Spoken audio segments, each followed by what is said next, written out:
फक्त 48 तास subject pass. मित्रांनो, 2 दिवसात कुठलाही सब्जेक्ट कसा क्लिअर करायचा आयडिया देऊन देतो. लक्षात ठेवा, वेळ कमी आहे, सब्जेक्ट खूप जास्त आहे, पण 2-2 दिवसात तो सब्जेक्ट कसा तयारी करता येईल या आयडिया महत्वाच्या आहे. समजून घ्या, व्हिडिओ प्रॉपर बघा, जेणेकरून कुठलाही विषय स्कोरिंग होईल. बघा मित्रांनो, आता आपल्याला 48 तासात म्हणजे 2 दिवसात सब्जेक्ट क्लिअर करायचा. आपल्याकडे सब्जेक्ट जास्त असतात, त्यावेळी टेन्शन असतं की पीएल छोटीशी, मग अभ्यास कसा करायचा. मित्रांनो, काय करायचं बघा, आता जनरली आपण अभ्यास कसा करतो, युनिट वाईज अभ्यास करतो, पण पेपर कसा येतो, पेपर हा पीवायक्यू पॅटर्न वाईज येतो. लक्षात ठेवा, एक चुका मुलांकडनं होते की आपण अभ्यास हा युनिट वाईज करतो, पण पेपर हा पीवायक्यू बेस येतो. मग आपल्याला आता स्ट्रॅटेजी काय करायची, तर पूर्ण सिलेबस करायचा नाही, फुल सिलेबस नाही करायचं, तर आपल्याला मागच्या 5 वर्षाच्या ज्या प्रश्नपत्रिका आहेत त्या प्रश्नपत्रिके वाईज अभ्यास करायचा आहे. ओके, मग आता 5 वर्षाच्या प्रश्नपत्रिका कुठे, तुम्हाला ऑब्व्हियसली तुम्ही त्या डाउनलोड करू शकता, पर्पल ॲपवर पण फ्री अवेलेबल आहे, त्या डाउनलोड करा. आता जी 24 पॅटर्नची मुलं आहे, 19 पॅटर्नला तर आहे, मागच्या 4-5 वर्षाच्या अवेलेबल होतील, पण 24 पॅटर्नचे मुलं म्हणतील की सर आमचा तर एकच पेपर अवेलेबल आहे. काळजी नका करू, तुम्ही काय करा, तुम्ही पण 19 पॅटर्नचे पेपर रेफर करा, कारण सिलेबस सेम आहे. ओके, काहीच अडचण नाही, कळालं. सो मागच्या 5 वर्षाच्या प्रश्नपत्रिका म्हणजे 5 दुने 10 पेपर झाले, पण आता जनरली 10 पेपर सगळ्यांकडे नसतील, 5-6 पेपर तर भेटतील. 3 वर्षाचे धरा, 3 वर्षात जरी धरले तर किती झाले, 6 पेपर. 5 ते 6 पेपर आपल्याला पाहिजे म्हणजे पाहिजे. 24 पॅटर्नचे घ्या, 24 पॅटर्नचे नाही भेटले तर 19 पॅटर्नचे पण घ्या, सिलेबस सेम आहे, काही फरक नाही पडत. हवं तर थोडंफार टीचरला विचारून घ्या कुठलं कट झालंय, तेवढे क्वेश्चन सोडून द्या, बाकीचे पेपर आपल्याकडे भेटून जातील. येस, आता ते प्रश्नपत्रिक घेतल्यानंतर त्याला 3 पॅटर्न मध्ये आपल्याला डिवाइड करायचंय.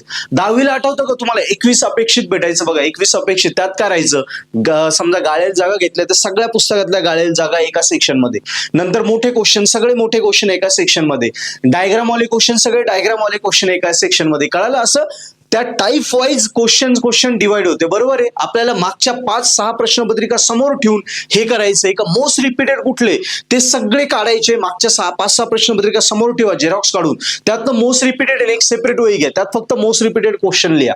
आले क्वेश्चन, त्याच्या आन्सर, क्वेश्चन आन्सर या पद्धतीने. नंतर आता इझी वाले टाईप, इझी वाले कुठले कुठले प्रश्न आहे, ओके, ज्याच्यामध्ये काही डेफिनेशन असतात, छोटे छोटे न्यूमरिकल असतात, डिफरन्स असतात, डिफरन्स विचारतात आपल्याला, काही डायग्राम वाले क्वेश्चन विचारतात, ते सगळे एका सेकंड सेक्शन मध्ये आले, लिहून काढायचे. क्वेश्चन लिहा, क्वेश्चन लिहा. नंतर सिंपल थेरी क्वेश्चन्स असतात अनालिटिक सब्जेक्ट मध्ये, डेरिव्हेशन्स मध्ये, ते सगळे थेरी क्वेश्चन्स लिहून ठेवा. आणि 4थ्या सेक्शन मध्ये डेरिव्हेशन सब्जेक्ट मध्ये डेरिव्हेशन चे क्वेश्चन लिहून ठेवा.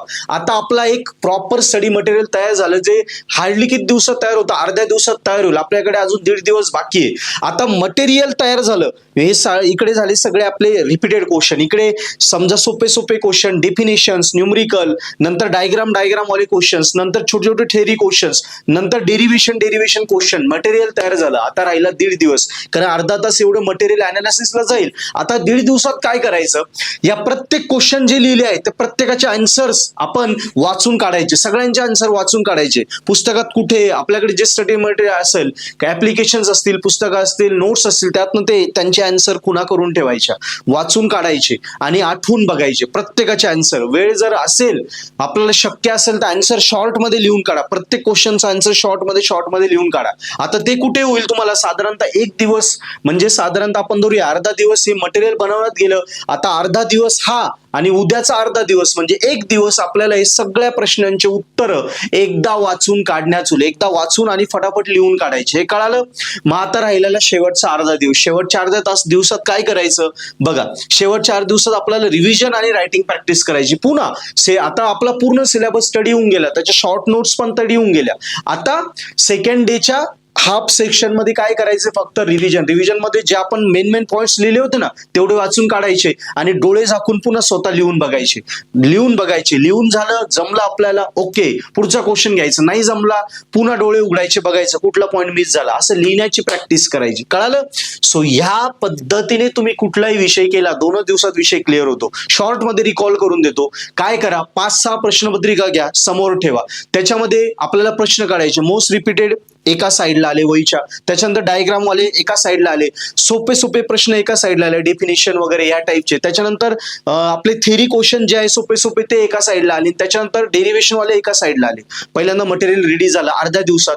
पुढच्या इकडचा आजचा अर्धा दिवस आणि उद्याचा अर्धा दिवस याच्यामध्ये या सगळ्यांचे आन्सर शॉर्ट मध्ये लिहून काढा, शॉर्ट मध्ये आन्सर्स लिहून काढा, वाचून ठेवा. एकदा झालं परफेक्ट.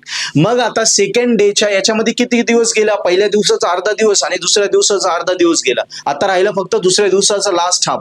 त्याच्यामध्ये आता काय करायचं, जे लिहून काढले होते आन्सर ते फटाफट फटाफट रिवाइज करायचे. एकदा वाचून झालं नंतर डोळे झाकून आठवून बघायचा आणि आन्सर लिहून काढण्याची प्रॅक्टिस करायची, शॉर्ट मध्ये आन्सर लिहून काढण्याची प्रॅक्टिस करायची. बस या वेळी गेले 2च दिवसामध्ये कुठलाही अवघड विषय असो स्कोरिंग होतो. कळालं? फक्त अनालिसिस कसं जायचं आपल्याला, PYQ बेस. मागच्या 3 वर्षाचे तरी पेपर काढा, 5 भेटले तर एकदमच भारी, नाही भेटले 3 वर्षाचे किती पेपर लागतील, 5 ते 6 पेपर लागतील. 19 पॅटर्न मध्ये अवेलेबल आहे. 24 पॅटर्न वाल्याने 19 पॅटर्नचे जरी रेफर केले तरी चालेल. ओके, सो या पद्धतीने गेलेले मित्रांनो, कुठलाही विषय जो अवघड वाटतोय, खूप सारे विषय ना, ज्याला खूप सारे विषय 9, 10, 12, 14 विषय, त्यांनी ह्या पद्धतीने 2-2 दिवसाचं प्लॅनिंग केलं ना, 100% गॅरंटेड विषय क्लिअर होता. आणि ज्याच्याकडे ऑलरेडी टाइम अवेलेबल आहे त्यांनी या 2 दिवसाचं प्लॅनिंगला अजून थोडं एक्सटेंड करा, 4 दिवसावर न्या, म्हणजे जास्त डिटेल मध्ये करता येईल. कळालं मित्रांनो? सो व्हिडिओ आवडला असेल, स्ट्रॅटर्जीज तुम्हाला अशाच प्रकारे अभ्यासाच्या कंटिन्यू महिनाभर मी स्ट्रॅटर्जी, त्याच्यानंतर प्रत्येक महत्वाच्या विषयांचे व्हिडिओ लेक्चर, सगळ्या गोष्टी आपल्या चॅनलवर देत राहणार आहे. सो चॅनलला नक्की सबस्क्राईब करा. आणि हो,